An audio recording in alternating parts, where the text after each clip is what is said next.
monde que d'après le programme, il n'y aura pas de cours la semaine prochaine.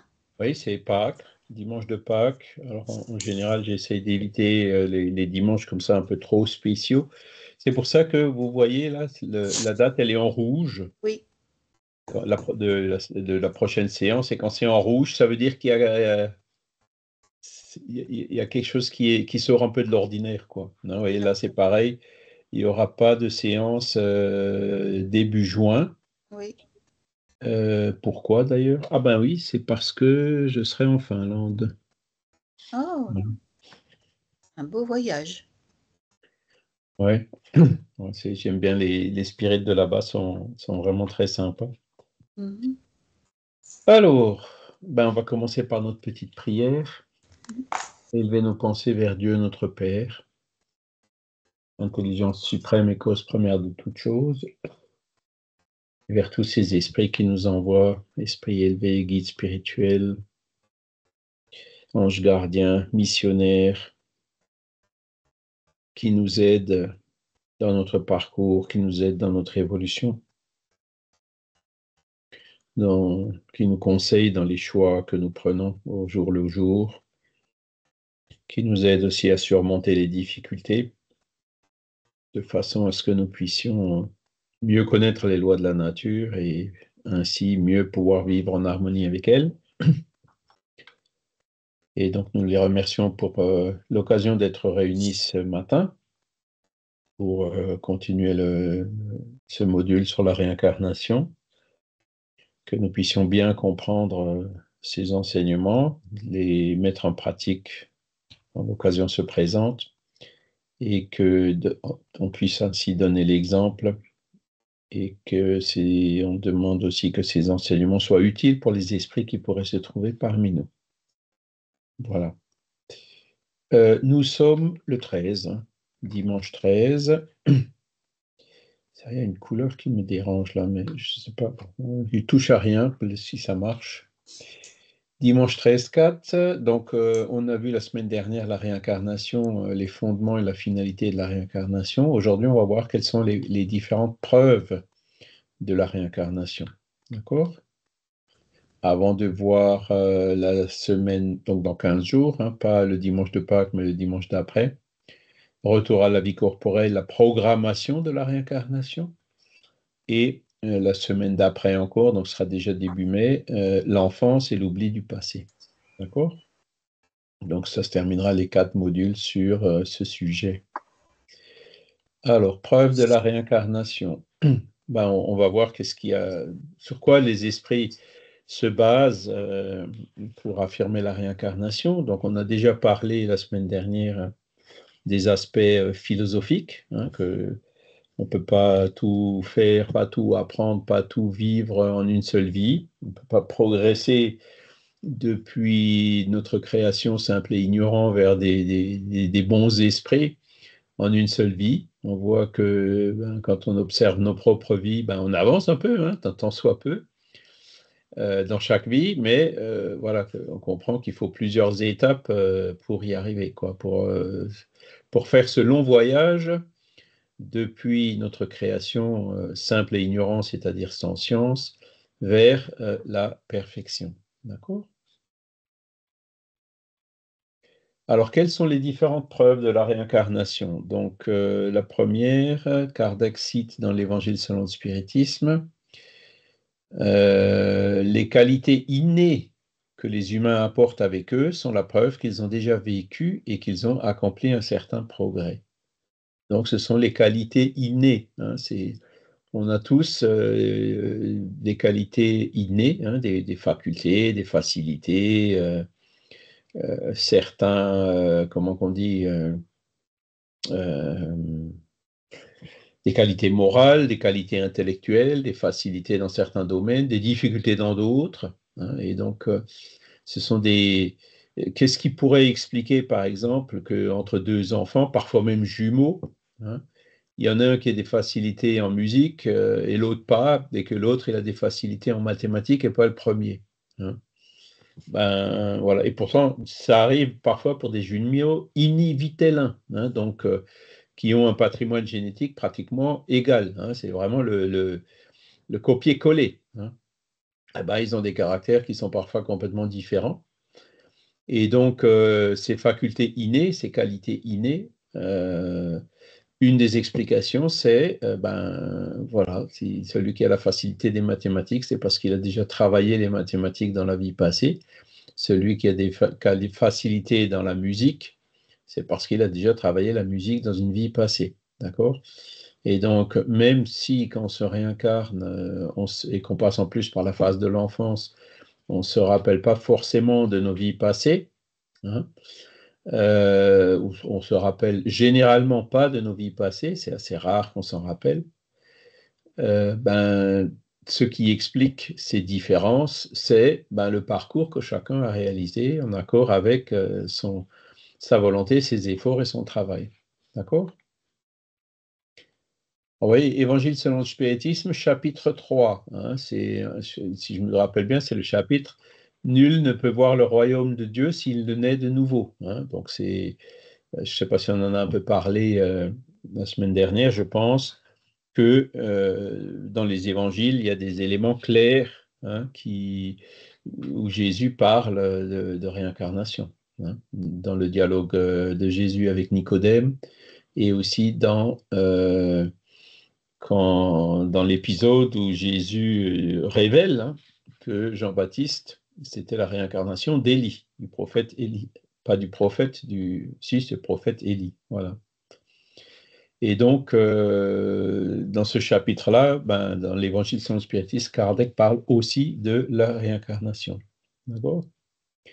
Alors, les qualités innées, tout le monde en a. D'accord? C'est quelque chose de... Difficilement, les gens acceptent cela comme une preuve, mais on a tous des qualités innées, on a tous des facultés, on a tous des tendances. Alors, on parle de qualité, mais ça peut être aussi des défauts. Hein? Des tendances qu'on a avec nous, et parfois on demande d'où elles viennent. Elles viennent de nos vies passées. D'accord? Voilà. Par exemple, dans cette vie, on étudie le spiritisme. Hein. Dans la prochaine vie, le jour où on découvrira le livre des esprits, par exemple, on aura une sensation de déjà lu, ou de déjà vu. Vous voyez ce que je veux dire? Hein, en fait, c'est ça qu'on appelle par qualité innée, hein, ces sensations de retrouver quelque chose qu'on avait déjà vu et qu'on avait déjà travaillé, ou des idées qu'on avait de façon innée, qu'on avait gardées donc des connaissances qu'on avait dans un certain domaine, ou par exemple dans le spiritisme, dans une vie passée, et le jour où on retombe dessus dans cette vie, ça va nous paraître un peu évident. Au point que parfois, ça peut troubler. Hein, moi-même, quand ça m'est arrivé, hein, quand j'ai lu le livre des esprits la première fois, je l'ai lu en 2-3 jours, je me suis dit, c'est pas possible parce que je pensais pas trop à ces sujets-là, et en plus la réincarnation, j'ai dit, bon, que l'âme existe, je veux bien, qu'elle peut se communiquer, je veux bien, mais qu'elle se réincarne, là, ça va vraiment trop loin. Ah. Et ça, c'est peut-être un signe que j'étais peut-être spiritualiste dans une vie passée. C'est-à-dire que j'étais spiritualiste qui ne croyait pas en la réincarnation. Hein. Et donc, la réaction que j'ai eue, c'est de dire, tu es en train de te faire avoir, c'est quelqu'un qui est très habile, très séduisant, qui écrit des choses comment dire, qui plaisent. Hein. Et donc, après, je l'ai relu et en disant, je vais trouver les contradictions. Hein, et puis, voilà, ça, c'était il y a combien maintenant? 40 ans? Et je cherche toujours encore les contradictions. Hein, je les ai toujours pas trouvées. Voilà. Donc, ce sont ces qualités innées. Je pense que quand vous vous observez vous-même, vous en rendrez compte assez facilement. Moi, je vois par exemple mon gamin. Hein, comme tout gamin, on lui donne des jouets quand il est petit, on lui donne des Legos. Il faisait des trucs qui étaient impressionnants, quoi. Hein, c'est-à-dire, il assemblait les briques, il préfabriquait, ensuite il assemblait des modules préfabriqués et tout. Je me suis dit, punaise, là, il y a quelque chose aussi. Hein, c'est certainement qu'il a travaillé ce genre de choses dans une vie passée, et puis là, effectivement, ça se révèle tout doucement, hein, à son rythme. Donc, pour tout ce qui est composition graphique, etc., ce genre de choses. Donc, voilà les qualités innées, hein. Donc, tout le monde, on en a, hein. C'est vraiment voilà, quelque chose de tout simple, hein, mais bon, les choses simples, ben, il faut, quand on cherche à les expliquer, ben, on trouve des éléments. Ensuite, deuxième catégorie de preuves, les souvenirs spontanés ou provoqués d'existences passées sont des évidences de la réincarnation. Donc, vous voyez, les souvenirs spontanés ou provoqués. Spontanés, ça veut dire, tiens, je me rappelle de quelque chose. Et pourtant, je n'ai pas fait ça dans cette vie. Et pourtant, je me rappelle que c'était vraiment moi. Et hein, que, voilà, ben, ça peut être des souvenirs d'une vie antérieure. Alors, spontané, c'est quand ça vient comme ça, de façon spontanée, comme le mot l'indique, ou alors provoqué. Provoqué, ben, vous savez que par l'hypnose, par exemple, hein, ou par le magnétisme, on arrive à faire de sorte que certains sujets régressent dans une vie antérieure. Oui, Magali? Oui, j'aurais aimé avoir votre avis par rapport à l'hypnose parce que j'ai lu dans le livre des esprits que bah, on va le voir après, c'est les séances suivantes, mais l'oubli du passé est nécessaire. Sinon, on aurait beaucoup de mal effectivement à vivre avec toutes nos erreurs sur la conscience dans cette vie incarnée. Mais est-ce que la pratique de l'hypnose pour justement se souvenir de ces vies antérieures ou pour souvent pour objectif de débloquer des peurs inconscientes, est-ce que vous pensez que c'est une bonne chose ou est-ce que vous pensez qu'il vaut mieux éviter de le faire? Alors, c'est une bonne question. Effectivement, c'est ce qu'on appelle en fait les thérapies régressives, hein. Mmh. En général, les thérapies régressives ont montré leur efficacité dans certaines phobies, par exemple, hein. Claustrophobie, agoraphobie, la phobie des animaux, ce genre de choses. Donc, il y a des personnes, hein, enfin, j'en connais surtout un, hein, c'est, comment il s'appelle déjà, je me souviens plus de son prénom, qui s'appelle Prieto Pérez, qui était venu aussi nous donner des conférences dans les congrès médecine et spiritualité. Et il a fait une conférence sur ce sujet, hein, sur les thérapies régressives. Je vous rappelle que toutes ces vidéos sont maintenant disponibles sur la chaîne YouTube Médecine et Spiritualité du mouvement Spirit francophone, hein. Et donc lui, il explique que voilà, une personne par exemple qui a une claustrophobie, il arrive par l'hypnose ou par le magnétisme à faire que cette personne régresse dans une vie passée, raconte l'épisode qui a causé cette hypnose. Donc, par exemple, elle est décédée dans un éboulement ou dans un immeuble ou quelque chose qui s'est effondré sur elle, dans un milieu confiné, quelque chose comme ça, hein. Et ensuite, bon, ben, donc le praticien de ce genre de choses, c'est faire de sorte que la personne recule dans ses mémoires, mais il faut aussi qu'il la ramène dans le présent, Mmh. hein. Et ensuite, une fois que le traumatisme a été découvert, il faut qu'il ait les compétences pour pouvoir, euh, une fois que la cause est identifiée, OK, qu'est-ce qu'on fait avec, hein? C'est-à-dire, on identifie la cause, mais il faut encore la thérapie, c'est-à-dire faire de sorte que la personne se défasse de cette phobie, vous voyez? Et donc ça demande, ben, c'est pour des psychologues, c'est pour des psychothérapeutes, c'est pour des psychanalystes et autres, hein, qui savent comment faire pour aider la personne dans le présent à se défaire de cette phobie. Donc vous voyez, c'est pas uniquement la régression pour voir ce qui s'est passé, c'est aussi, OK, j'ai vu mon passé, qu'est-ce que je fais avec? Si vous retournez dans le passé et que vous vous rendez compte que vous avez commis un crime dans le passé, un crime affreux, OK, vous revenez dans le présent, qu'est-ce que vous faites avec? ça peut vous traumatiser s'il n'y a pas de traitement adéquat pour vous permettre de vivre avec ça. Vous voyez ce que je veux dire?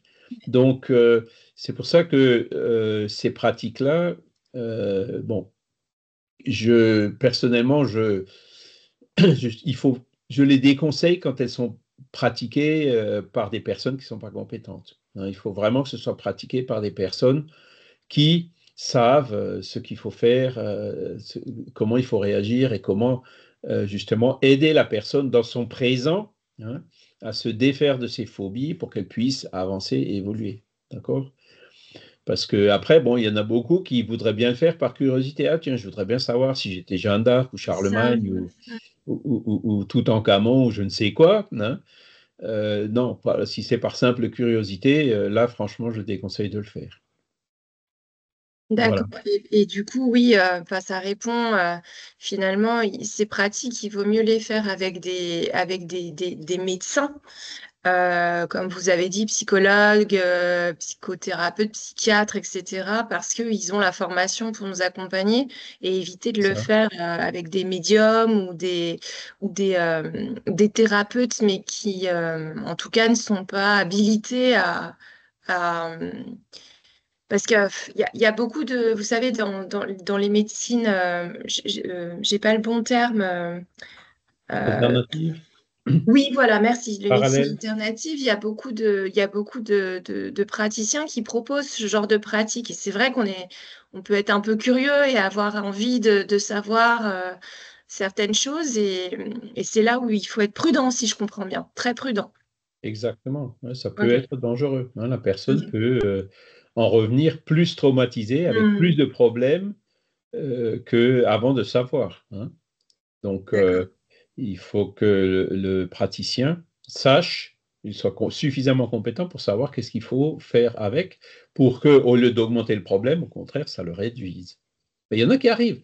Le Prieto Pérez, là, dont je vous parlais, lui, donc en gros, c'est son métier, hein, puisqu'il est médecin diplômé. Donc, il arrive à aider énormément de gens grâce à ces thérapies régressives. Hein. Donc là, on parle des souvenirs provoqués, hein, c'est-à-dire que par l'hypnose, par la suggestion, il fait que la personne régresse dans ses vies antérieures. Le père de la régression, en fait, c'est le colonel Albert de Rocha. Est-ce que vous avez déjà entendu parler de Albert de Rocha? Voilà.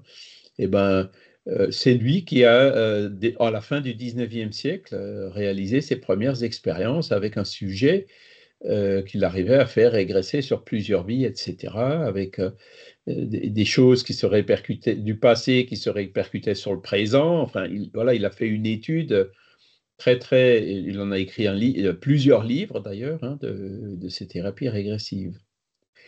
Euh, donc, voilà. Alors, lui, il le faisait évidemment dans un but d'étude, hein, pour prouver justement la réincarnation. Hein. C'est-à-dire que la personne, elle donnait des éléments sur sa vie passée. Je m'appelais un tel ou une telle, j'ai vécu dans telles conditions, j'ai souffert telle ou telle chose, je suis décédé dans telle et telle condition, je suis enterré à tel et tel endroit, donnait plein de détails, des choses qu'elle ignorait complètement dans son conscient, dans son présent. Hein, et qui ont pu être vérifiées par le colonel de Rocha, c'est-à-dire tout ce qu'elle racontait, c'était effectivement une vie qui a réellement existé, la personne, le cimetière, tout, il arrive à tout retrouver. Hein, donc, pour montrer que ce que disait la personne, c'était quelque chose de réel. D'accord? Gio? Bonjour Gio. Bonjour Charles, ça va?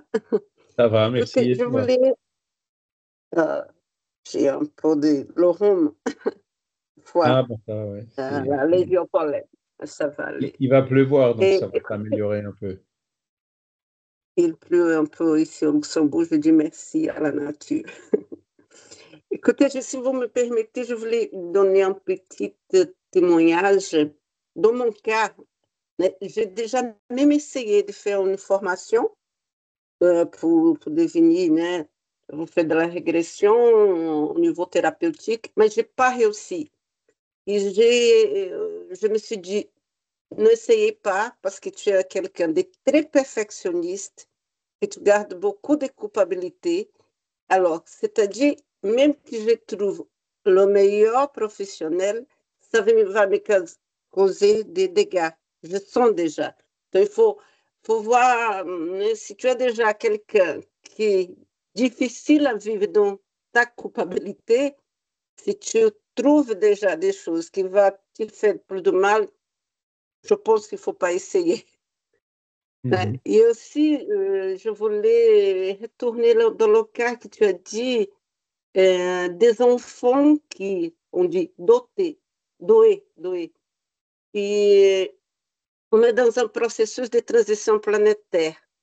Est-ce que on voit de plus en plus des enfants comme ça qui ont ces dons?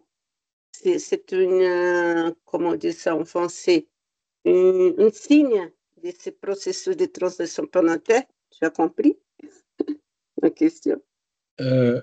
Oui, alors, donc, par rapport à la première chose que tu disais, c'est tout à fait pertinent, hein. C'est-à-dire que moi, personnellement, je ne veux pas savoir ce que j'étais dans les vies passées. Ça ne m'intéresse pas du tout d'aller voir. Parce que plus on recule, moins on était évolué, plus on a fait de bêtises. Donc, moi, je ne veux pas savoir les bêtises que j'ai faites dans les vies passées, quoi. Donc, voilà, c'est mon choix.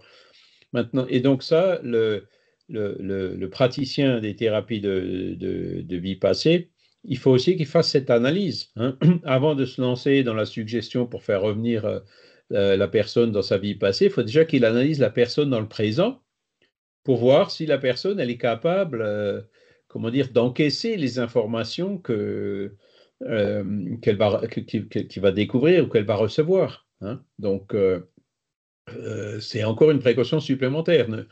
Même le praticien donc, expérimenté va d'abord faire cette analyse de la personne dans son présent pour voir ses capacités à faire face à ces informations qui viennent du passé. Et si vous sentez que la personne n'a pas les capacités d'y faire face, il vaut mieux s'abstenir de faire la régression. Donc là, tu as raison aussi. Et le troisième aspect, c'est tu as parlé des enfants, qu'il y en a de plus en plus qui se rappellent des vies passées. Ben oui, la Terre évolue quand même, doucement mais sûrement, hein. Donc les esprits évoluent, et puis plus les esprits évoluent, plus ils se rappellent de leur passé de façon spontanée, hein. Donc ça aussi, ça fait partie, comment dire, des lois de la nature, hein. Voilà. Alors, sinon, il y a Franck qui a levé la main. Oui, c'était au sujet de la régression justement dans les thérapies alternatives qui sont extrêmement déconseillées, hein. Ça a même abouti par moments à des... Ça s'est terminé devant les tribunaux. Ouais, en particulier sur certaines personnes qui ont porté plainte comme ayant eu des abus sexuels étant enfants. Voilà, ça a été découvert par des thérapies qui ne sont absolument pas reconnues. Donc, être très très prudent avec ce genre de pratiques. Et puis, je trouve qu'en plus, ça s'inscrit un peu, c'est un peu incohérent par rapport à la nécessité justement de vivre notre vie sans chercher forcément à savoir ce qui s'est passé dans la vie précédente. Et d'ailleurs, à ce sujet, cette semaine, j'ai redécouvert, parce qu'en fait, je l'avais lu, j'avais un peu oublié, il existe un écrit gnostique du 3e siècle, 3e ou 4e siècle, je ne sais plus, qui s'appelle la Pistis Sophia, qui est attribuée à Valentin et que l'Église a bien sûr zappé et voilà, considéré comme sans valeur. La Pistis Sophia, en fait, c'est l'enseignement de Jésus à ses apôtres pendant tout le temps, après la résurrection et avant son ascension. Et dans cette Pistis Sophia, Jésus parle de la réincarnation. En fait, il parle du retour des âmes. Et il dit une chose qui est très, très, très intéressante, si l'on accorde du crédit à cet écrit, bien sûr, où il dit à un moment donné, lorsque l'âme revient, il est nécessaire qu'elle avale le breuvage qu'il avale le contenu de la coupe avec le breuvage de l'oubli. Mm.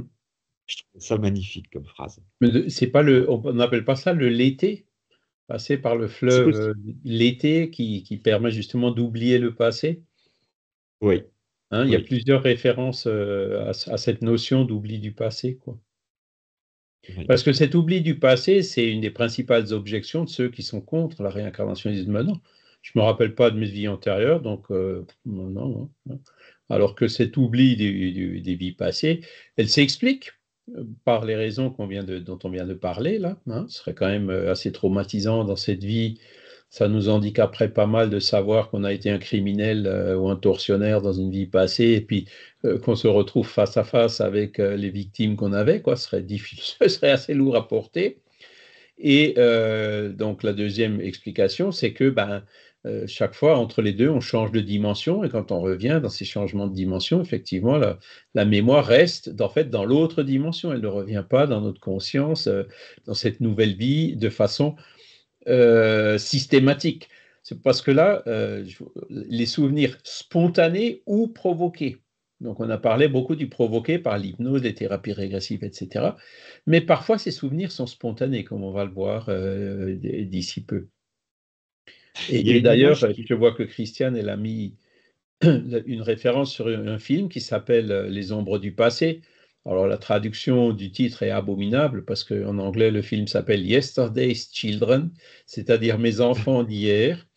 Et je vous conseille de regarder le film parce que c'est basé en fait sur une histoire réelle d'une personne qui vivait aux États-Unis et qui avait des réminiscences, qui se souvenait d'un lieu, d'église, d'une famille, des enfants, des choses comme ça. Et à force, elle est allée rechercher, elle a retrouvé le village en Irlande de sa vie passée, et elle a même retrouvé donc ses enfants de la vie passée qui évidemment étaient des personnes âgées à ce moment-là, alors qu'elle, elle était plus jeune qu'eux. C'est donc basé sur un cas réel. Donc c'est un film que je conseille fortement parce que ça explique, qui illustre très bien les souvenirs spontanés. Ouais, Franck, tu voulais ajouter quelque chose? Oui, non, c'était simplement une petite image. En fait, c'est un peu comme un enfant qui va passer d'une classe à l'autre dans son parcours scolaire. Il peut lui arriver d'avoir des souvenirs spontanés de quand il était en 5e ou quand il était en 6e alors qu'il est en terminale. Bon, ça fait partie de son histoire. Voilà, mais quand on est en terminale, on n'est pas là en train toujours de vouloir savoir ce qui s'est passé quand on était à la maternelle, quoi. Alors, les souvenirs dans notre propre vie, déjà, c'est aussi assez énigmatique, puisque il y a des fois des épisodes dont on se rappelle très bien, d'autres dont on ne se rappelle plus du tout. Puis d'un coup, il y a des événements qui font que ceux qu'on ne se rappelait plus du tout, on s'en rappelle de nouveau. Hein, les souvenirs, c'est un archive auquel on n'a pas toujours accès, mais qui est là, qui reste. Donc même les souvenirs de cette vie, parfois, on n'arrive pas systématiquement à y accéder. Donc les souvenirs d'une vie antérieure sont dans un niveau de notre inconscient, de notre subconscient, je ne sais pas trop comment le dire, encore plus profond, et donc auquel on a encore plus de difficultés d'accès. Mais parfois, on se rappelle spontanément. Christiane? Alors, le micro. Oui, excusez-moi. Oui, moi, ce que je voulais vous dire, quand j'avais dans ma trentaine d'années, j'étais toujours à la recherche de la vérité et j'ai rencontré Patrick Drouot, dont je vous ai mis un de ses livres, parce que ça, c'était un qui correspondait à cette époque-là, où il faisait des expériences et il proposait donc aux gens de rechercher dans ses vies antérieures le pourquoi d'un problème ici-bas. Donc, on faisait ça. Bon, moi, j'ai ramené certaines choses. Il nous faisait faire l'expérience de juste avant de venir nous incarner. Donc, moi, j'ai vécu aussi des choses magnifiques avec des guides qui vous envoient toute l'énergie dans le chakra, là. C'était d'une beauté extraordinaire. Il vous fait aussi une séance de pardon avec des êtres avec qui vous avez eu des problèmes dans cette vie. Enfin, c'était fabuleux. Donc, c'est pour ça que je vous ai mis son livre. Bon, maintenant, Patrick Drouot, il a beaucoup évolué, à tel point que moi, je n'arrive plus à le suivre. Mais le livre-là, il rapporte un petit peu ce genre d'expérience que personnellement j'ai faite et que je me souviens avec émotion. Merci beaucoup. Mais de rien. Merci pour ce témoignage et pour cette référence. Alors, alors là, c'est Hernani Guimarães Andrade qui nous parle. Donc, c'était un ingénieur brésilien qui a fait des recherches, notamment sur la réincarnation, mais pas que, au Brésil. Là. Il avait un laboratoire, voilà. Et il nous dit, les cas spontanés de souvenirs de réincarnation rapportés par des enfants et des adultes ne sont pas aussi rares qu'on pourrait le penser. C'est-à-dire qu'en fait, il y en a beaucoup. Hein. Alors, il y a des cas qui ont été rapportés récemment. Donc, bon, vous avez bien sûr tous les travaux qui ont été faits par Ian Stevenson, hein, le fameux professeur de l'université de Virginie, hein, qui a étudié des centaines de cas, et certains assez probants. Hein. Mais vous avez aussi, par exemple, Gabriel Delanne. Gabriel Delanne a écrit un livre qui s'appelle La réincarnation. Hein, je pense que vous le connaissez. Et moi, je dois vous avouer personnellement que, après avoir lu Kardec, bon, j'avais pris un sacré coup par rapport à la réincarnation. J'étais quand même encore un peu sceptique. Hein, il ne m'avait pas complètement convaincu. Et celui qui m'a vraiment complètement convaincu, c'est Gabriel Delanne. Parce que lui cite justement des cas de réminiscence chez des enfants qui sont absolument patents, hein, ou des enfants enfin, dans toute leur innocence, hein, on parle d'il y a 100 ans, hein, quand il n'y avait pas encore les Internet et ce genre de choses, et qui se rappelaient de détails des maisons dans lesquelles ils vivaient dans la vie d'avant, qu'ils ignoraient complètement et qui ont été tout à fait vérifiés, quoi. Hein. Donc, ce sont ces témoignages-là, spontanés au niveau des enfants surtout, mais aussi des adultes, qui m'ont vraiment convaincu. Hein. Et donc, les livres de Ian Stevenson, on les trouve toujours. Hein. Lui, il est même allé un peu plus loin, c'est-à-dire qu'il a étudié, il a observé des marques de naissance chez des personnes qui se rappelaient de leur vie antérieure, et il a comparé ces marques de naissance avec les blessures qui ont causé la mort dans la vie antérieure. Et il avait vu qu'il y avait une correspondance. Une personne, par exemple, qui a été assassinée par un coup de fusil à brûle-pourpoint dans la poitrine, avait des marques de naissance dans sa vie suivante, exactement à l'endroit où il a reçu le tir, et ça a été confirmé par l'autopsie, le rapport d'autopsie de la mort de sa vie antérieure. Voyez. Et un autre cas qui est assez intéressant, c'est un Turc, hein, si je me rappelle bien. Donc, il avait une marque de naissance ici, hein, et il était mort d'une balle. Il avait reçu une balle dans la tête par ici. Et donc, en disant, si la balle est rentrée là, elle a dû sortir sur la trajectoire de la ligne droite. Et puis, en rasant les cheveux, ils ont découvert, alors qu'ils ne l'avaient jamais vu, qu'il avait aussi une marque de naissance à l'endroit où la balle était sortie. Vous voyez, donc voilà le genre de travaux qu'a fait Ian Stevenson. D'accord? Et donc, qui sont là aussi vraiment patents, hein, et qui vont très fortement. Ce sont des preuves là qui sont quand même assez fortes. Gio?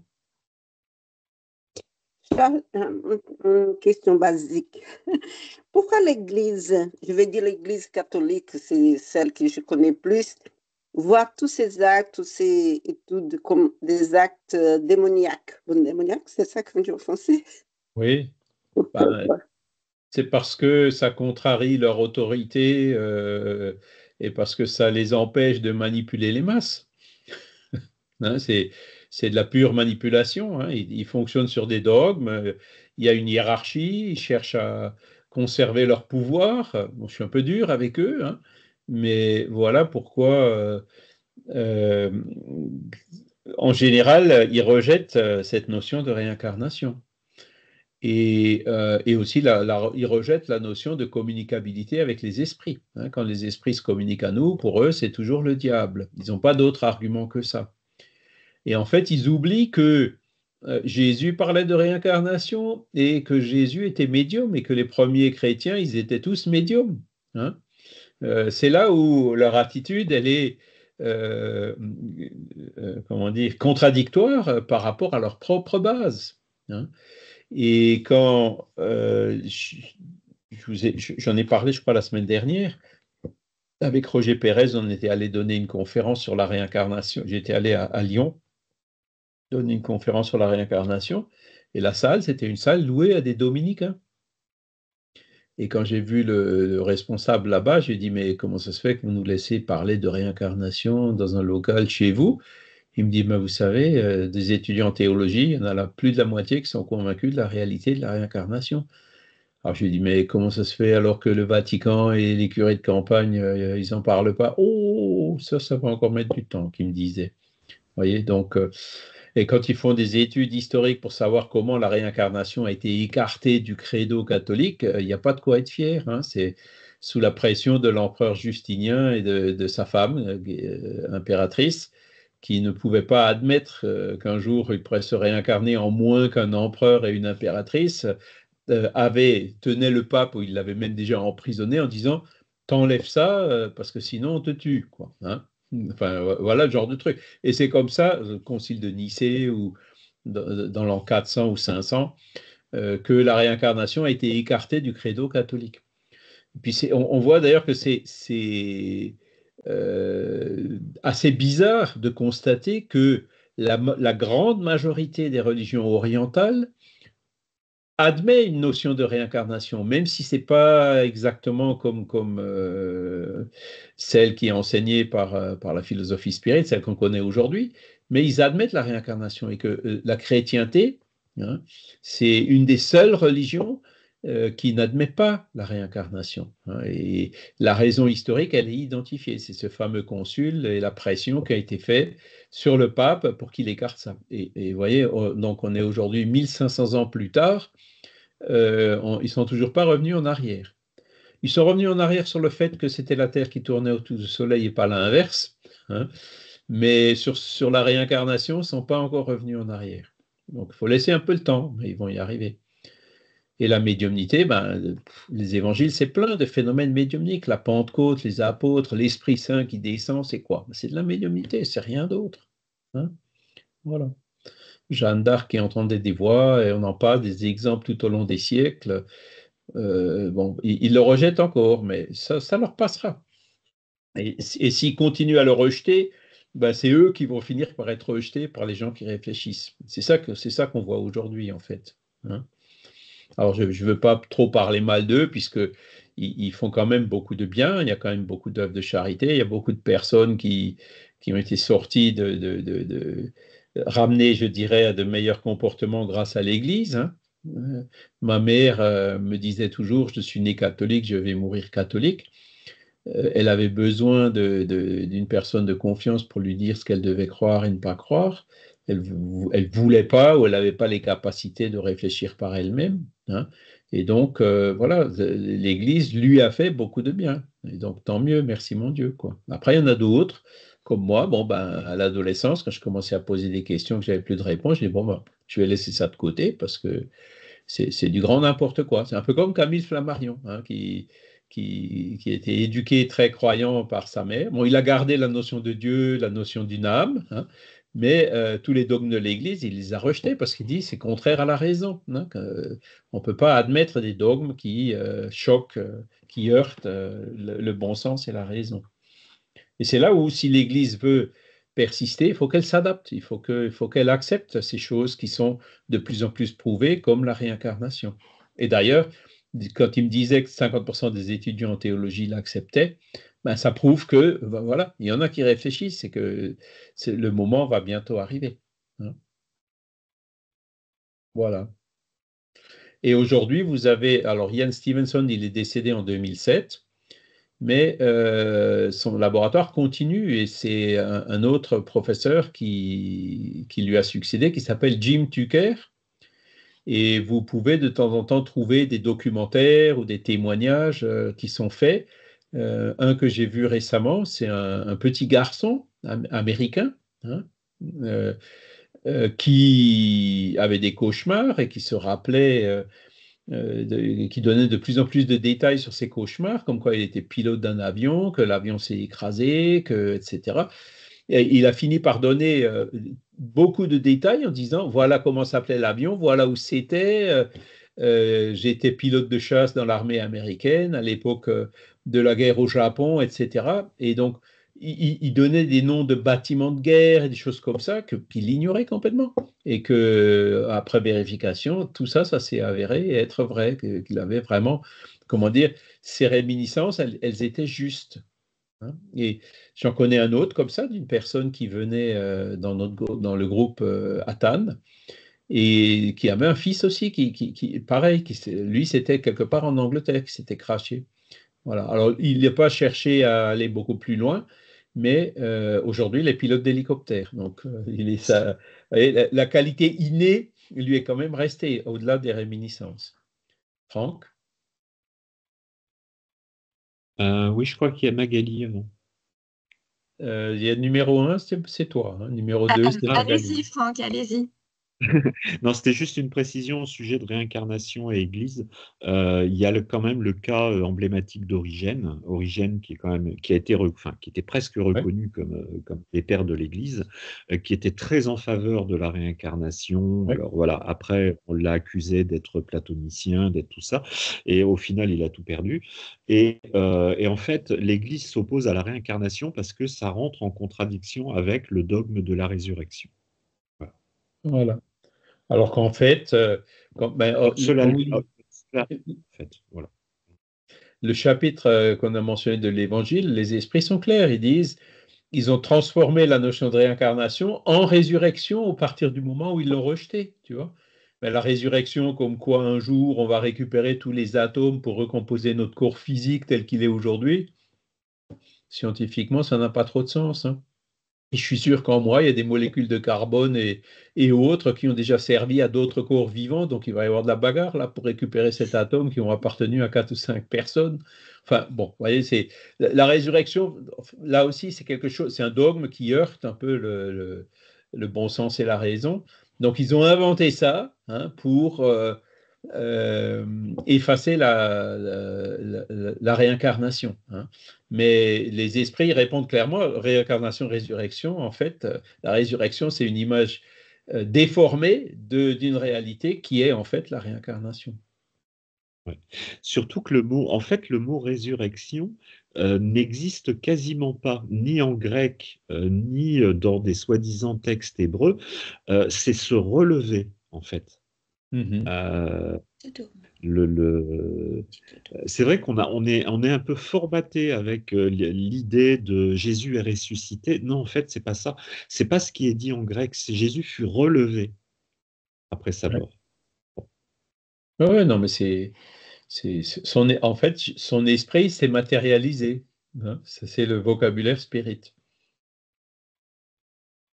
Il est apparu à Marie-Madeleine et il s'est matérialisé devant ses apôtres le jour de la Pentecôte.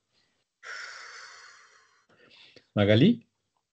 Oui, je voulais rebondir sur l'explication du petit garçon qui se voyait pilote, etc., et qui faisait des cauchemars. Il y a énormément d'enfants, c'est impressionnant, enfin, le nombre de parents que je peux rencontrer et qui sont épuisés parce que leurs enfants ne dorment pas, font des terreurs nocturnes, voilà, l'endormissement est très compliqué. Et ça m'interpelle beaucoup et je me suis beaucoup demandé si c'était lié justement à ces réminiscences du passé que les petits, en fait, pouvaient vivre au moment de l'endormissement. Alors, ça peut. Alors, c'est là où il faut quand même, parce que on va regarder un peu ce que disent ceux qui ne croient pas en la réincarnation. Hein.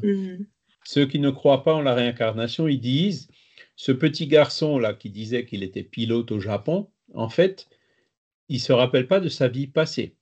Mais c'est l'esprit de ce pilote qui utilise la médiumnité de ce petit garçon pour venir raconter tous ces détails. Voyez? Donc ça, c'est l'explication alternative qu'il donne. Donc, oui, effectivement, cette explication alternative, elle est possible. Elle est plausible, oui. Elle est plausible. Donc, ça peut être soit donc la mémoire de la vie passée, d'une vie passée, soit ça peut être un esprit qui est là et qui perturbe l'enfant. Donc il peut y avoir les deux causes, vous voyez? Oui, après, finalement, que ça soit l'un ou l'autre, ça montre la médiumnité de l'enfant et la nécessité de... Enfin, moi, les seules solutions que je trouve à ça, c'est la prière, c'est la protection que les parents doivent donner à leur enfant. Souvent, ça va passer par des consultations psychologiques, voilà, chez des psychologues pour la famille. Mais et puis cette peur, quoi. Je vois, les parents finissent toujours avec les enfants dans le lit. Et après, il y a cette difficulté à ce que l'enfant, même plus tard, hein, à 8 ans, 9 ans, s'endorme seul ou reste seul toute la nuit. Mais c'est voilà, moi personnellement, je conseille voilà d'aller voir un psychologue parce que je peux pas parler de médiumnité comme ça, enfin à n'importe qui. Alors, c'est tout à fait vrai ce que vous dites, effectivement, hein, c'est des cas qui sont très courants, beaucoup plus courants. Alors, quand vous parlez de médiumnité de l'enfant, je rappelle que avant l'âge de 7 ans, hein, à peu près, l'esprit n'est pas complètement aussi fortement enfermé dans son corps physique que après cet âge-là, puisqu'il est encore en phase finale de réincarnation.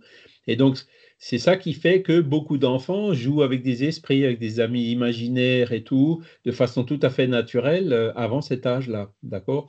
Après, en général, ça passe.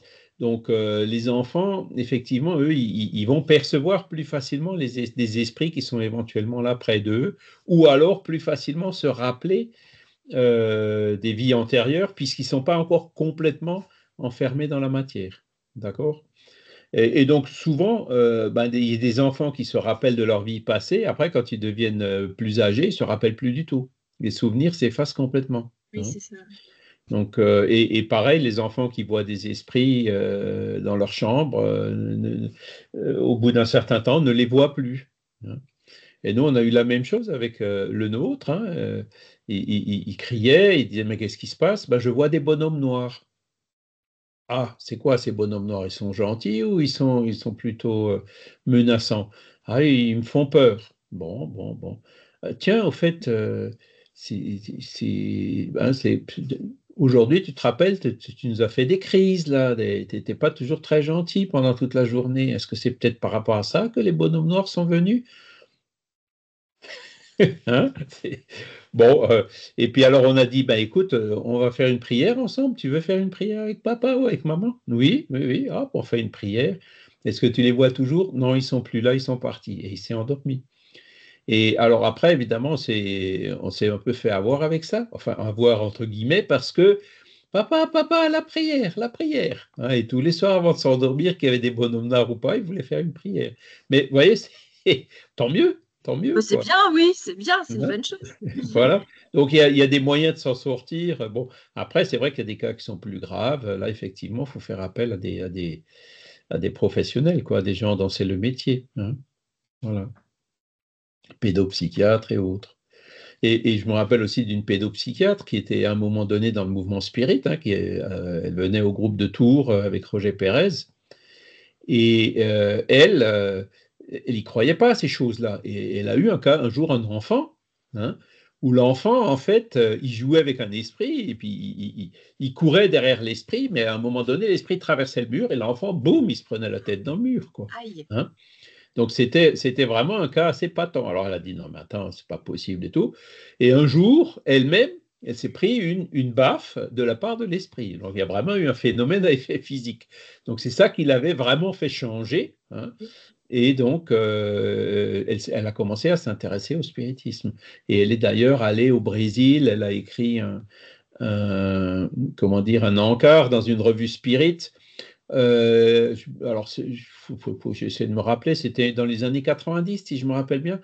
Elle a fait un rapport sur la visite qu'elle avait faite au Brésil à cette époque-là. Alors, je vous rappelle que les revues Spirit de cette époque-là, hein, même jusqu'à 2018, on les a toutes mis maintenant sur l'encyclopédie Spirit. Hein, donc, vous pourrez rechercher ce reportage qu'elle a fait où elle était allée voir l'hôpital Spirit André Louis. Et elle, donc, elle a vraiment fait ce rapport en tant que pédopsychiatre, hein, puisque c'était sa formation. Voilà. Donc, ce n'est pas aussi rare qu'on pourrait le penser, hein, comme le dit Guimarães Andrade, il a tout à fait raison. Après, il y a une autre catégorie de preuves, c'est la suivante, que Emmanuel parle dans le Consolateur. La connaissance du passé par les révélations ou les souvenirs arrive toujours lorsque la créature a droit à une telle faveur. Donc là, c'est la vue d'Emmanuel. Hein, quand ça se produit spontanément, c'est parce que il y a les guides qui sont derrière et qui font de sorte que ça se produise. On l'a peut-être demandé dans notre programme de réincarnation avant qu'on se réincarne. Hein. Donc, la connaissance du passé par les révélations, les souvenirs. Donc, par les souvenirs, c'est ce qu'on vient de voir. Et par les révélations, c'est quoi?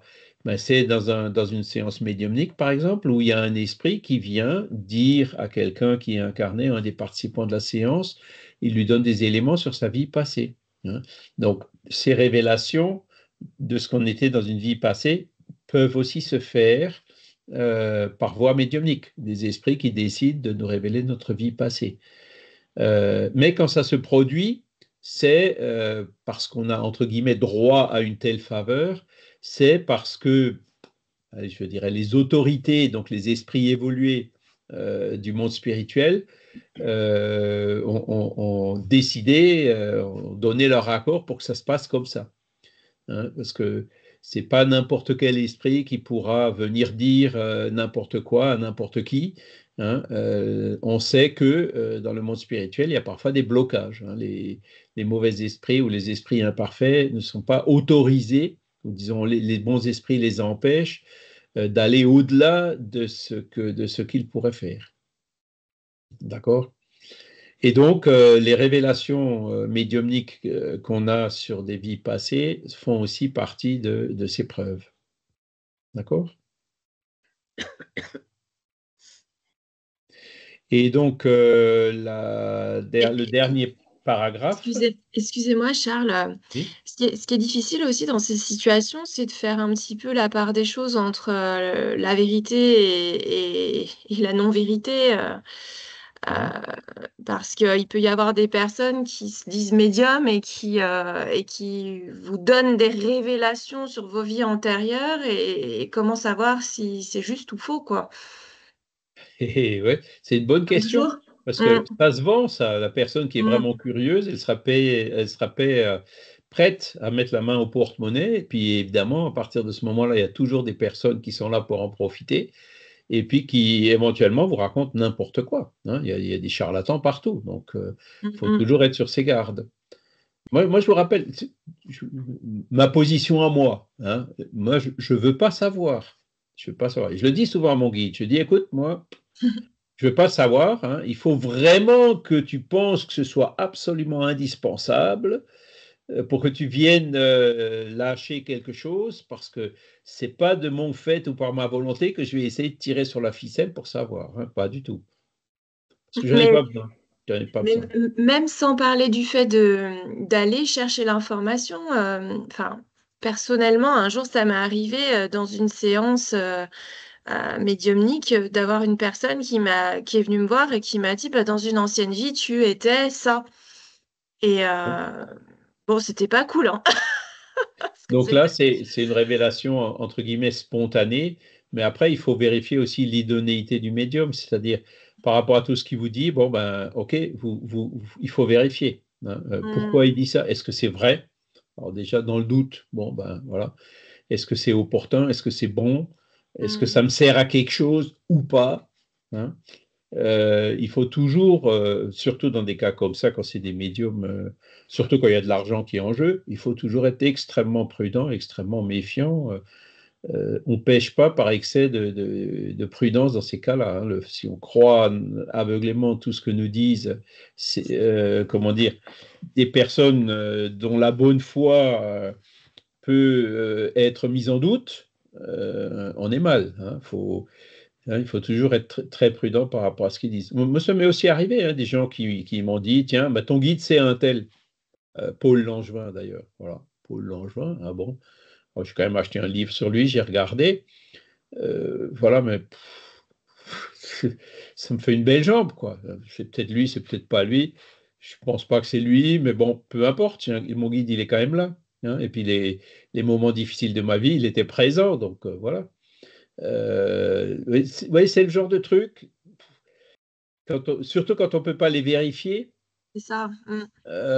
Il faut vraiment les mettre de côté, il faut mettre ça dans un dossier et ne pas y donner plus de crédit que cela ne le mérite, tant qu'il n'y a pas des confirmations qui viennent par des voies différentes et indépendantes. Vous voyez ce que je veux dire? Il ne faut surtout pas prendre ces choses-là à la lettre, parce que ça peut être du grand n'importe quoi.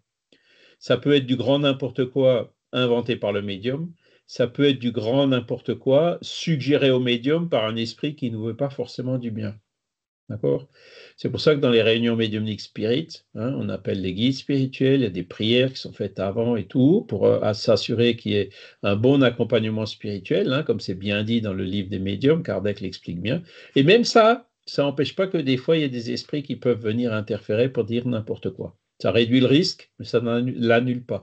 Donc, il faut tout le temps être extrêmement critique par rapport à ces choses et surtout jamais se prendre la tête avec des prétendues révélations. Mais des fois, il y en a qui font sens. Il y a des révélations qui font sens. Par exemple, et surtout quand c'est quelque chose, vous voyez, un médium qui vous dit spontanément quelque chose par rapport à quelque chose que vous aviez déjà vous-même en réminiscence et dont vous n'aviez jamais parlé. Oui, là, ça fait sens. Là, il y a quand même un élément en plus. Même là, il faut se méfier parce que le médium, il y a des médiums qui savent parfois lire dans vos pensées. Vous voyez? Donc, l'indépendance, elle n'est jamais garantie à 100%. Toujours être extrêmement prudent par rapport à ces choses-là. Parce que, vous savez, des réincarnations de Jeanne d'Arc et de Charlemagne, il y en a des milliers dans le monde. Et forcément, s'il y en a des milliers, les milliers moins un, il y a peut-être un qui est vrai, mais tous les autres sont faux. D'accord? Donc, voilà. Et quand je vois, parce qu'il y a Paco Rabanne qui parlait aussi de réincarnation, qui était là en Égypte, je le vois encore, le documentaire qui le montrait devant la tombe devant une tombe en Égypte, c'est ma tombe, c'est ma tombe. Alors bon, qui divulgue la réincarnation, je veux bien, mais là, il est allé un peu trop loin, malheureusement, quoi. C'est là où on voit que comment, quand on adhère à ce genre d'idée, on peut très vite tomber dans des excès. Alors, c'était peut-être sa tombe, mais comment est-ce qu'on va prouver ça? Comment est-ce qu'on va vérifier si ces caractéristiques d'aujourd'hui, les idées innées qu'il a d'aujourd'hui, correspondent à celles qu'avait ce pharaon dont on connaît peu de choses, à part les hiéroglyphes qui parlaient de lui et qui ont souvent été embellis ou idéalisés. Vous voyez ce que je veux dire? Après, vous avez des cas qui sont un peu plus patents. Vous avez, par exemple, Divaldo Pereira Franco, qui, soi-disant, dans sa vie passée, était Daniel Douglas Home. Donc voilà, pourquoi pas? Home était médium, Divaldo est médium, ça fait sens. Et ils ont un caractère qui semble assez proche de celui de Douglas Home, qu'on peut voir par rapport aux récits qui ont été faits autour de lui et par lui-même, et par rapport au caractère qu'a Divaldo aujourd'hui. Donc on voit une certaine continuité, on se dit, on peut y accorder un peu de crédit, même si là aussi, de dire, ah maintenant c'est absolument sûr, pareil, là on va déjà trop loin. Parce que la question de la réincarnation, c'est aussi, ça peut être un piège. Les Chinois, quand ils ont envahi le Tibet, ils ont vite fait de retrouver la réincarnation du Bouddha. C'était un jeune connivant qu'ils ont servi pour manipuler les gens. Vous voyez ce que je veux dire? Même si les vrais moines tibétains, quand vous regardez comment ils font pour déterminer si vraiment cet enfant c'est bien la réincarnation, ils ont une méthodologie qui est pas idiote du tout. Ils vont loin, ils font des tests, ils regardent les réactions de l'enfant, ils observent plein de choses qui, je dirais, donnent quand même du crédit dans leur évaluation, comme quoi c'est ou pas la réincarnation de tel et tel lama ou individu. Hein. Donc, mais être sûr à 100%, on ne pourra jamais l'être. D'ailleurs, en rien. Hein. Les preuves absolues n'existent que dans les mathématiques. Là, on a parlé de preuves de la réincarnation, donc il faut le voir comme une convergence de preuves, parce que les preuves absolues, ça n'existe pas en science, hein, ça n'existe que dans la théorie. Franck, j'avais vu la main de Christiane aussi. Juste ce que je voulais dire en réponse à Magali, les expériences que j'ai faites avec Patrick Drouot, ce n'est pas un médium, hein, c'est un ponte de neurologie, enfin bref. C'est vous qui alliez rechercher les expériences que vous rameniez. Et ce qui était très intéressant, c'est que quand il nous réunissait à plusieurs, comme là, par exemple, on le fait, chacun ramenait des choses qui n'avaient rien à voir avec ce que les autres avaient vécu. C'était vraiment passionnant. D'accord, merci. De rien. Franck? Oui, il y a sur la vision que l'on peut avoir sur la réincarnation. Moi, il y a quelqu'un que j'ai. Alors, c'est pas très objectif parce que j'ai beaucoup d'affection pour c'était le père François Brune, qui a parlé dans ses ouvrages de la réincarnation et il citait. En fait, il avait une approche qui était assez intéressante. Il disait que la réincarnation, c'était pas forcément le retour dans un corps physique, ça pouvait être aussi un esprit qui se réincarnait à travers la vie d'un individu sans l'influencer. Hein. Ça pouvait être aussi un groupe d'individus. Et en fait, il basait cela sur le témoignage. Alors, je crois que c'était Alain Guillot, j'en suis pas sûr, qui était journaliste de guerre et qui a été, pendant la guerre en Afghanistan, et qui a été fait prisonnier à Kaboul. Et donc, il était dans une geôle. Et en fait, il était tellement désespéré qu'il appelait en fait sa mère. Et donc, il aurait eu une communication avec sa maman. Et voilà, au final, le dialogue s'est instauré et sa maman lui aurait parlé de la réincarnation parce que c'était une question qu'il avait posée et lui avait dit qu'en fait c'était un sujet complexe qui parfois ne se réduisait pas au simple retour d'un esprit dans un corps, mais que les esprits pouvaient aussi se réincarner à travers une personne.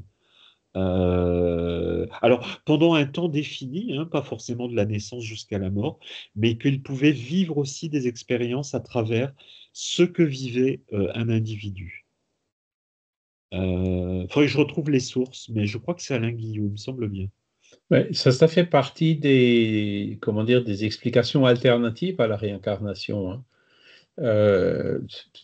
Comme je vous disais tout à l'heure, le fait de dire que c'est l'esprit du soldat, de ce pilote qui influence le petit garçon, c'est possible. Hein. Après, il faut encore expliquer comment ça se fait que le petit garçon, il ait des facilités, par exemple au niveau du pilotage. Après, il faut aussi expliquer comment ça se fait que les marques de naissance correspondent dans plusieurs cas aussi bien aux blessures qu'il avait dans sa désincarnation. Là, c'est plus difficile à expliquer par l'influence d'un esprit tiers. D'accord? Donc, en fait, c'est pour tous les phénomènes spirites, en fait, ou spiritualistes, ou paranormaux, vous pourrez, en prenant un phénomène de façon isolée, lui donner plusieurs explications possibles. D'accord?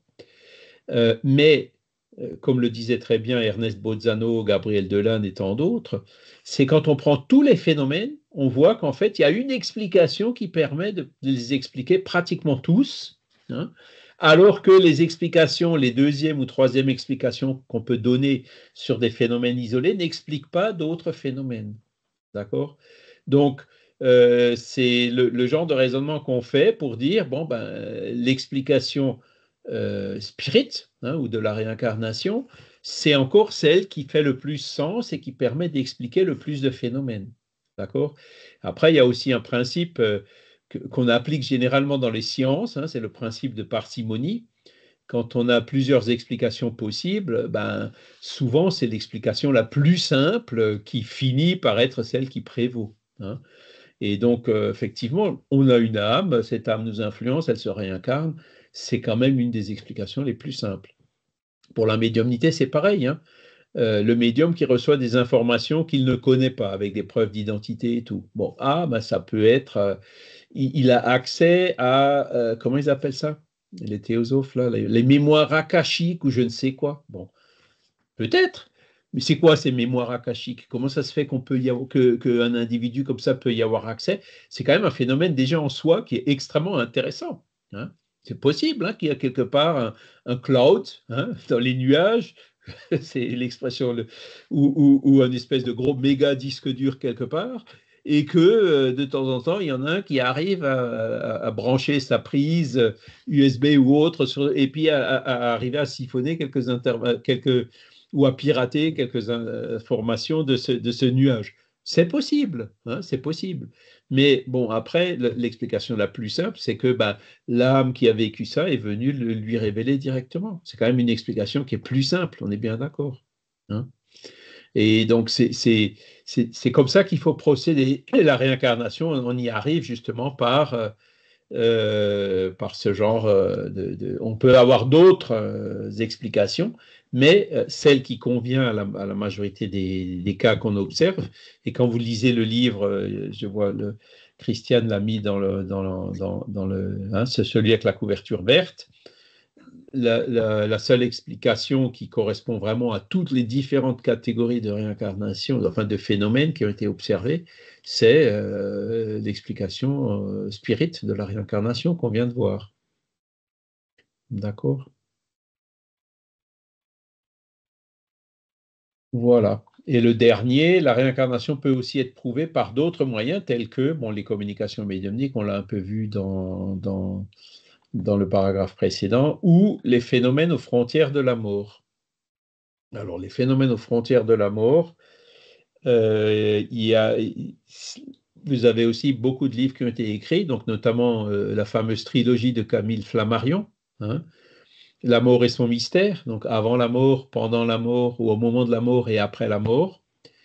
Et vous en avez d'autres livres qui ont été écrits, par exemple, par Ernest Bozzano. Tous ces livres-là, vous les trouverez aussi sur l'encyclopédie Spirit. Et donc là, c'est vrai que ces moments de lucidité juste avant la mort, la personne arrive souvent, quand l'esprit commence à se dégager du corps, il y a l'accès à ces mémoires des vies antérieures qui se rouvrent d'une certaine façon et que la personne arrive à témoigner, hein. Alors après, est-ce qu'il y a des expériences de mort imminente où l'expérienceur se rappelle de ses vies passées? Personnellement, je ne me souviens pas avoir vu ou entendu un de ces témoignages, mais bon, ça paraîtrait pas impossible, hein, que après la traversée du tunnel, comme ils disent, hein, quand ils rencontrent les êtres de lumière, que les êtres de lumière, dans leur dialogue avec eux, leur fassent comprendre, voilà d'où tu viens, hein, voilà où tu es, et donc maintenant, il faut que tu retournes pour continuer, hein. Ils repassent le tunnel dans l'autre sens et ils sont réanimés. Je pense que en cherchant un peu, on doit certainement aussi en trouver dans des cas d'expérience de mort imminente qui sont souvent très proches de ces récits, hein, qui sont dans ces livres qui ont maintenant un siècle d'existence, qui parlent de ces phénomènes aux frontières de la mort. Voilà. Donc voilà pour les preuves de la réincarnation. Est-ce que vous avez des questions ou des commentaires encore à faire par rapport à cela? Il y a Michel Mauvoisin qui vient de nous envoyer un lien du petit enfant avec l'avion dont vous parliez probablement. Ah oui, James. Leininger, ouais. Voilà. C'est avec Jim Stucker. Et il y a tout un... Il y a eu un film, un reportage aussi que j'avais vu un jour, je me souviens incapable de dire sur quel canal, qui a été tourné. Et puis les parents ont emmené l'enfant au Japon visiter. Et l'enfant leur dit, ah ben il y a ça, il y a ça, il y a ça, il y a ça. Et ils ont découvert sur place, il a eu encore beaucoup d'autres réminiscences, quoi. Et il a même retrouvé, je crois, un vétéran, donc quelqu'un qui avait survécu de cette époque-là, qu'il avait connu dans sa vie passée, un petit peu comme dans le film là, Les Ombres du passé. Et sa sœur aussi. Et sa sœur, voilà, bah, Oui. c'est ça. Qui était toujours en vie. Après, bon, dans les récits des enfants, il faut là aussi faire la part du réel et de l'imaginaire. Il ne faut pas tomber dans l'extrême des parents qui ne croient pas à la réincarnation, qui disent tout est imaginaire, parce que ce n'est pas le cas. Et il ne faut pas non plus croire qu'il n'y a rien d'imaginaire, que tout ce qu'il dit, c'est vraiment des souvenirs réels dont il se rappelle. On sera toujours un peu entre les deux. D'accord. Sur cet enfant-là, il y a un excellent reportage sur Netflix qui fait partie d'une série de 3 ou 4 épisodes et qui traite de la... je crois que c'est la survie ou la mort, enfin, je ne sais plus. Et en fait, cet enfant donnait des noms.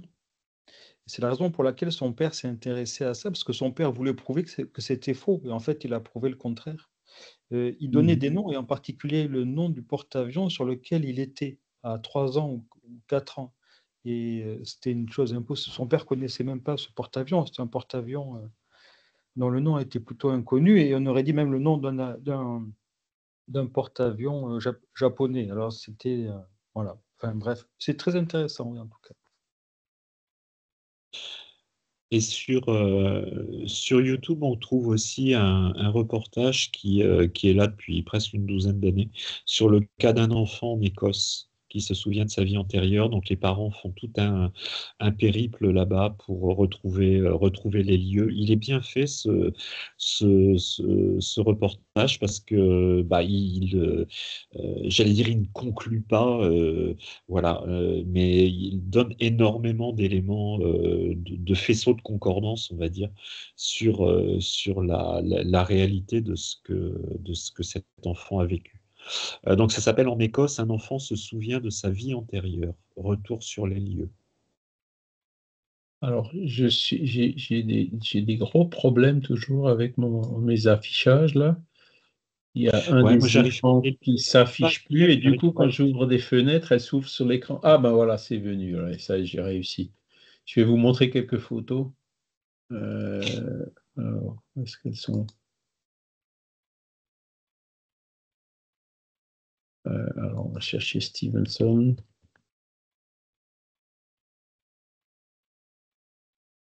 Voilà, bon, c'est en anglais, mais ça ne dérangera pas. Ah, c'est peut-être pas moi, ça.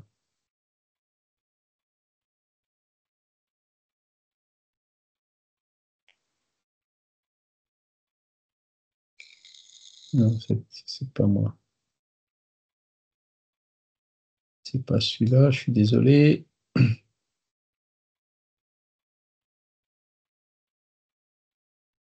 Ah non, c'est pas ça non plus.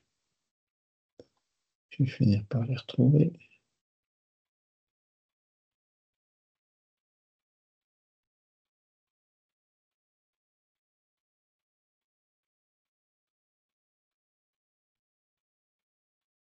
Non, c'est pas ça non plus.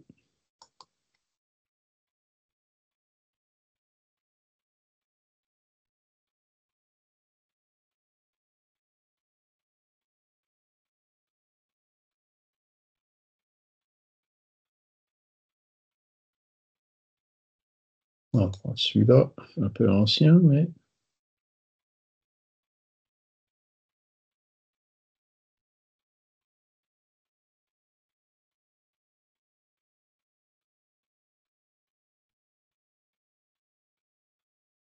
Alors. Ouais, voilà, donc ça c'est tous les livres qui en parlent, hein, la réincarnation, Delane, Denis, le colonel de Rocha. Ça c'est tous les chercheurs que j'ai identifiés qui parlaient de réincarnation. Ian Stevenson, voilà. Donc là vous avez un cas qui a été rapporté par Stevenson où vous voyez donc les marques de naissance sur l'enfant réincarné, et puis le rapport d'autopsie qui montre les blessures desquelles il est décédé. Donc là on peut plus difficilement expliquer les marques de naissance par simplement la communication d'un esprit.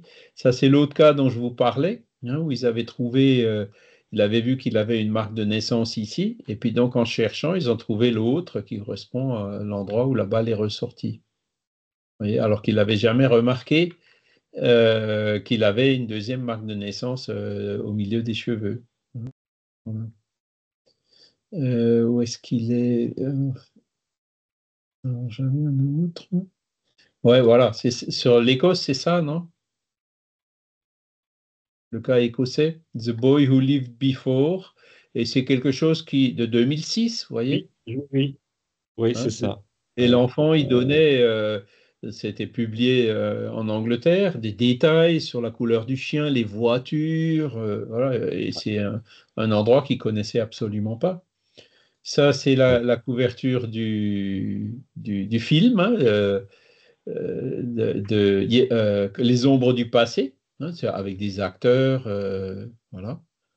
Et donc, voilà, c'est une histoire en fait réelle, hein, basée sur une histoire réelle. Et là, vous avez donc les photos de l'histoire réelle, hein, où vous voyez celle qui a eu ses réminiscences et puis une des filles qu'elle avait dans sa vie antérieure. Alors que ça, c'est une photo, ça, c'est elle, et puis cette petite-là, c'est celle-ci, hein, voilà, donc ça fait partie de ces éléments de preuve sur la réincarnation.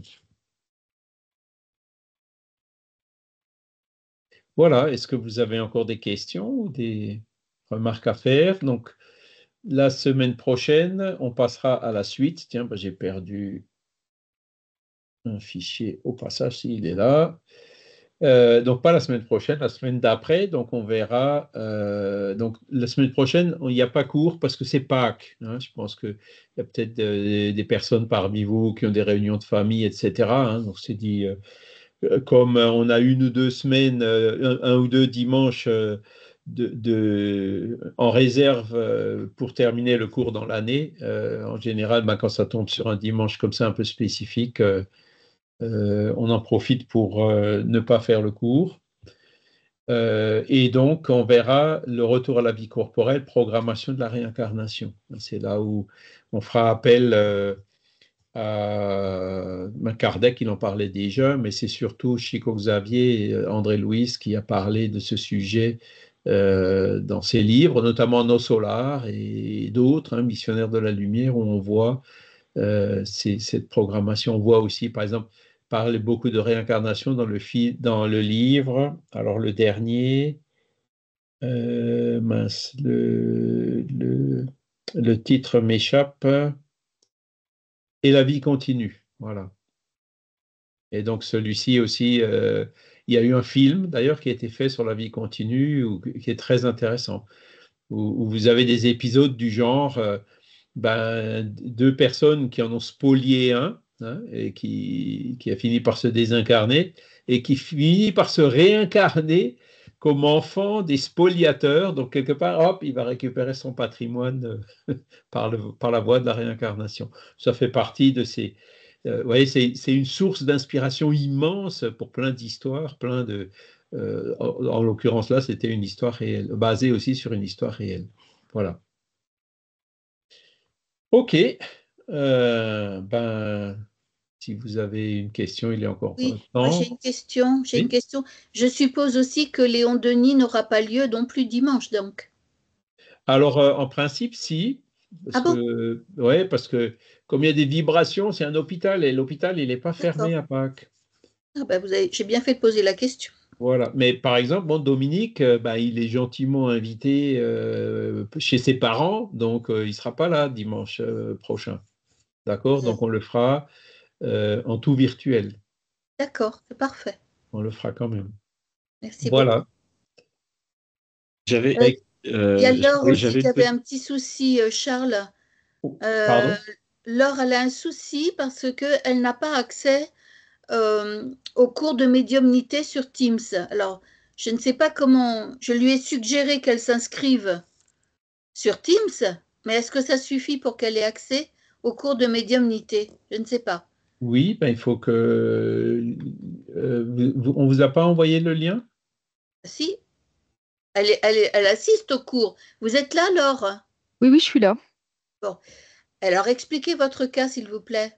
Non, mais quand je clique sur le lien, en fait, je ne sais pas si ça me donne vraiment accès à la conversation, tout ça, j'ai pas réussi, en fait.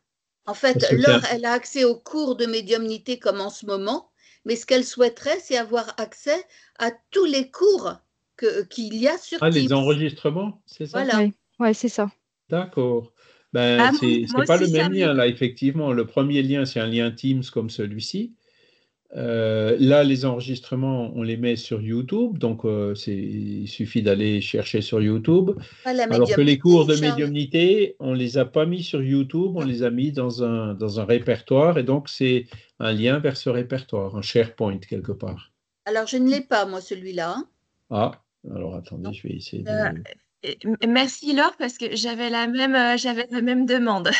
Bon, mais est-ce que Bougez ce pas, serait pas plus simple, Charles, qu'elles aient accès aux cours comme moi, par exemple? accès aux cours, Par c'est-à-dire... exemple, moi, je sais que quand je vais sur les cours de médiumnité, j'ai accès et je vois tout, même les anciennes. Eh ben, c'est ce lien-là qu'il faut. Oui. Je ne sais pas comment je fais moi. Moi, je vais directement sur Teams et j'y suis. Mais je ne vois pas de lien à leur communiquer. Ah oui, parce que vous, d'accord, c'est parce que vous êtes, vous avez une adresse @lmsf, là, c'est pour ça que Oui, vous avez accès. Les enregistrements restent effectivement enregistrés dans... Non, mais alors, comme, comment dire, vous faites partie de l'entreprise, enfin de l'entreprise du LMSF. De l'équipe. Donc, effectivement, les personnes qui sont extérieures au LMSF, il faut leur donner le lien. alors Alors, celui-là, attendez, je ne l'ai pas. je vais essayer de vous le donner. Alors, j'espère que... Ah, bah ça y est, parce que s'il y avait un des écrans qui était un peu récalcitrant, donc les fenêtres qui se mettaient sur cet écran-là, je ne les voyais pas. Et comme j'ai réussi à débrancher l'écran, maintenant je les vois. Alors, attendez, je vais essayer de vous l'envoyer tout de suite. Alors, cours médiumnité, voilà, c'est ça. Donc, je fais clic droit. Clic droit. Alors, je vois un sablier. Ah, c'est gentil. Alors par Voilà. contre, je crois que Jean-Pierre m'avait dit qu'il ne fallait pas les mettre sur le net. Fallait pas les communiquer, ces cours-là. Oui, ben on les avait, parce que, bon, autant le cours qu'on fait là, effectivement, il n'y a pas d'objection à le publier, autant le cours sur la médiumnité, ben, on ne sait jamais trop ce que les gens font avec, quoi. Donc, effectivement, c'est pour ça qu'on a choisi de ne pas le mettre en public sur YouTube. On les a sur un répertoire qu'on peut accéder via un lien. Alors, attendez, hop. Voilà. Copier le lien. CTRL V. Voilà. Essayez de voir ce lien qui est dans le... Alors, je vais cliquer dessus pour voir où ça m'amène. Alors, effectivement, Mouvement Spirit, SharePoint. Ah oui, eh ben, je ne l'avais pas. Je vais le mettre tout de suite dans mes favoris. Voilà, et donc là, vous avez, moi je vois 85 éléments, hein, donc c'est Oui, oui. les leçons du... Alors attendez voir, affichage. Alors il y en a un ou l'autre où on a oublié d'enregistrer et tout. Détail. Voilà, ça va du 16 mars 2023 jusqu'au 3 avril. Donc, tiens, ben voilà, je vais en profiter pour déplacer celui, voilà, il est là, de la semaine dernière. Voilà, donc ça va jusqu'au 10 avril, normalement. Charles? Oui, Oui, bonjour. Oui, vous parliez des cours, excusez-moi, vous parliez des cours de 20h45, c'est ça, de la médiumnité. de Ça, 19h45. 19h45. Oui, alors aujourd'hui, j'ai eu du mal, comme vous l'avez vu, à me connecter. Je crois que je suis passée sur Edge parce que j'ai fait un transfert, un copier-coller, enfin, bon, je ne sais plus comment j'ai fait. J'y suis arrivée. Mais je pense que le lien, la dernière fois, vous ne me l'aviez pas envoyé, vous m'avez simplement envoyé le calendrier. Et je pense que pour ce cours-là du dimanche matin, je pense que c'est vous qui pouvez m'envoyer le lien sur mon Gmail, mon adresse mail pour m'y connecter, parce que je suis Je dans l'ai un fait. état. Je Non, l'ai fait tout à l'heure. toi, tu l'as fait, mais ça n'a pas fonctionné. Et ils me disent qu'on n'a pas accès à l'URL. Enfin, et je pense que comme avec Jean-Paul Évrard, lui m'a envoyé le lien directement à la MSF pour les cours que je suis avec, pour le cours du jeudi sur Teams. Donc, ça, c'était Jean-Paul Évrard. Et je pense que Charles devrait faire la même chose sur mon adresse mail. Je pense qu'il n'y en a qu'un qui est détenteur du. Enfin, je pense. Excusez-moi, mais ça m'a vraiment fatiguée à un point, cette recherche. Il est là le lien, vous voyez, c'est le fichier où il y a le programme. Hein. Et où il Ben, est? le lien, vous l'avez en dessous, là. Vous voyez. Oh, Alors, par mince. contre, le Skype, je ne sais pas trop ce que ça donne maintenant, comme le Skype, il va être annulé. Si je Ouais. clique sur ce lien-là, où est-ce que ça m'emmène? Oui, parce que j'ai essayé, mais est-ce que j'étais jusque-là en bas? Je me Ça rappelle marche plus. encore, mais ça va Alors, plus. alors, vous voyez là, quand je clique sur le lien Skype, ça m'ouvre Teams. Oui, oui. Hein, vous voyez mon écran. Hein. Mm. Donc, si je lui dis ouvrir, Il qu'est-ce marque que ça va me télécharger. donner? Donc, ça va m'emmener sur Teams. Ouais. Alors voilà, alors là, le problème qu'on a, nous, c'est que ben, j'ai mon compte perso et Mm. j'ai mon compte LMSF. Donc, Microsoft, il a un peu de mal à gérer ça. Ouais. Alors, venez voir, est-ce que c'est le bon, là? Voilà, ce Là, lien n'est pour- plus ouais. valide. Oui, enfin, c'est comme ils me disent aussi. Alors, Ouais. je me connecte. Et puis, donc, il m'ouvre un autre truc. Dans 15 jours, on verra bien hein, si j'y arrive tout de suite. Alors Skype, pour moi, ça marche encore. Hein. Moi aussi, mais bon. Ah, chez moi, il n'existe plus. Et puis, voilà, donc là, je suis en train de me reconnecter. Donc, en fait, les liens Skype, apparemment, fonctionnent encore, mais renvoient sur Teams. Vous voyez? Ouais, Et ouais. donc là, c'est quoi qu'on cherchait? Pour l'étude, hein? Cherchez le lien pour que Françoise puisse se connecter et que vous lui envoyez par mail. Ouais. Alors, C'était médiumnité. beaucoup Alors là, plus j'ai le Skype du jeudi, l'ancien. Hein. Donc, et donc, parce qu'aujourd'hui, je me suis vraiment mis par terre là, pendant 3/4 d'heure. Je n'arrive pas à récupérer. alors, est-ce qu'on peut chercher? Alors, études. Et quand vous m'avez vu au téléphone tout à l'heure, c'est parce que j'étais au téléphone avec Françoise pour essayer de trouver une solution. Ouais. Tu vois, Christiane, je ne me suis pas énervée, j'étais patiente, puis j'ai fait le copier-coller vers Edge comme tu m'as conseillé, mais je ne sais pas comment j'ai fait ce transfert. Quelquefois, Voilà. de changer de serveur comme Firefox, Google ou Edge, ça simplifie le problème et ça ouvre. Oui, ben ça s'est ouvert, mais je ne sais pas comment j'ai fait. Enfin, je sais que j'étais suivi ton idée qui était la meilleure, la bonne. J'y suis arrivée, mais je ne saurais plus peut-être. C'est noyé dans. Mais Ouais, il suffit alors de changer de serveur et de recopier le lien, c'est tout. quand oui, vous mais c'est ce changez que de navigateur, parfois c'est un peu. Vous avez ces surprises parce que les paramètres de confidentialité, qu'est-ce qui vous autorise à ouvrir, qu'est-ce qui vous Voilà. autorise pas à ouvrir, qui sont différents et qui font que ce que vous arrivez à ouvrir avec un navigateur, avec l'autre, ça marche pas. C'est ce que j'ai eu, c'est le problème que j'ai eu pendant les Voilà. 3/4 d'heure. Voilà, c'est ça. Après, il faut réautoriser. Oui, je suis bien, c'est bien un site fiable, c'est bien ci, c'est bien ça. Et autoriser Là, vous l'appareil. voyez, avec le lien Skype, je suis bien arrivé dans ce qui était Skype et qui maintenant est sur Teams. Et donc, je trouve bien les derniers échanges qu'on a eus sur l'ancien groupe Skype qui est maintenant un groupe Teams de l'étude. Ouais. Là, j'avoue que le transfert s'est relativement bien passé hein, de Skype à Oui, Teams. tout à fait, pour moi aussi. Bravo, Moi aussi, Microsoft. oui.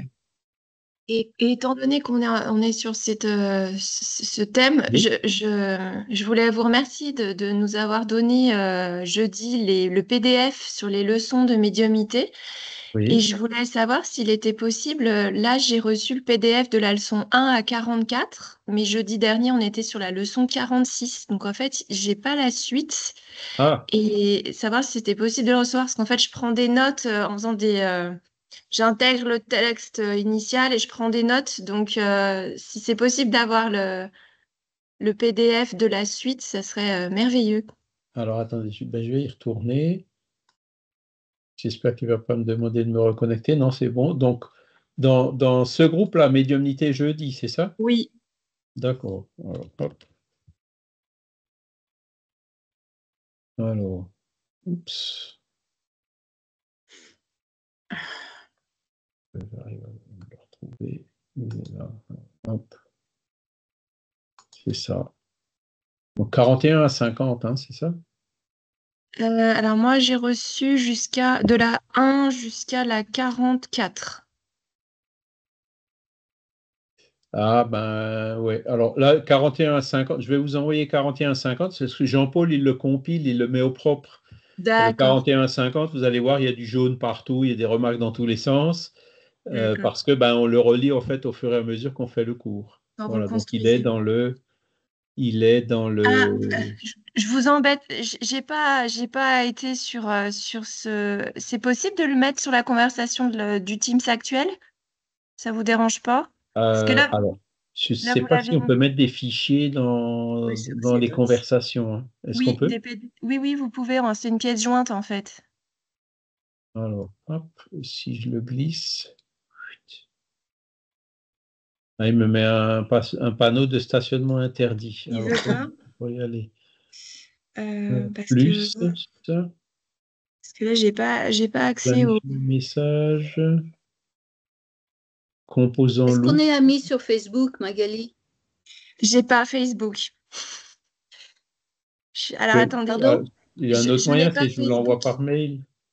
Oui, si ça vous dérange pas, je vous embête, je suis désolée. Ah, il n'y a pas de mal. Par contre, on peut arrêter l'enregistrement, je pense. Oui.